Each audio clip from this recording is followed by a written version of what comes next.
বেশিরভাগ ক্লায়েন্ট কিন্তু কার্নিশ বাড়তি করে রাখতে চায় এবং মিস্ত্রিদেরও কিন্তু এই প্রবণতাটা বেশি।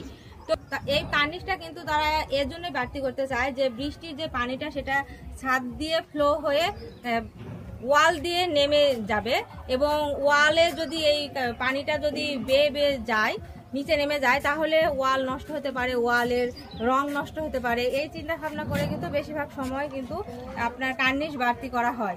তো কার্নিশ বাড়তি না করে আপনারা কিন্তু প্যারাপেট ওয়াল দিতে পারেন এবং প্যারাপেট ওয়াল আপনারা 3 ফিট যদি প্যারাপেট ওয়াল দিয়ে দেন তাহলে কিন্তু আপনার একদম সেফ হবে। আর যদি আপনারা কার্নিশ 3 ফিট ওয়াল যদি আপনারা না করতে চান তাহলে কিন্তু আপনারা এসএস বার দিয়ে কিন্তু আপনারা গ্রিল করে দিতে পারেন, তাহলে কিন্তু অনেক সুন্দর একটা লুক আসবে। এবং এরা দেখেন যে এখানে কিন্তু হাইটটা কিন্তু খুবই কম, এই প্যারাপেট ওয়ালটার হাইটটা কিন্তু খুবই কম রাখা হয়েছে এবং এর উপর কিন্তু এসএস বার বা এমএস বার দিয়ে গ্রিল করে দেওয়া হবে।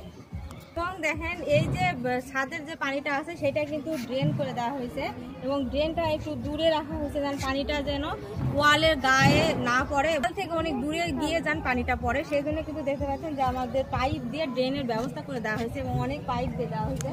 এটা কিন্তু একদম ভালো পদ্ধতি।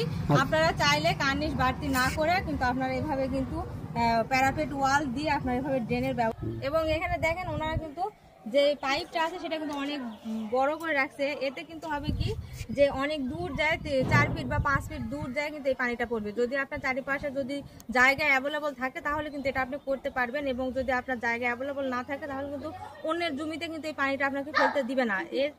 এর জন্য আপনাকে কিন্তু একটা হচ্ছে ডাক্ট লাইন করতে হবে, যে পানিটা নিষ্কাশনে ব্যান্ড করে ডাক্ট লাইনের ভিতর দিয়ে আপনার নিচে ড্রেনে নেমে যাবে। এটার কিন্তু আপনার একটা ব্যবস্থা রাখতে হবে, তাহলে কিন্তু আপনার হচ্ছে কার্নিশ দেওয়ার কোনো প্রয়োজন হবে না।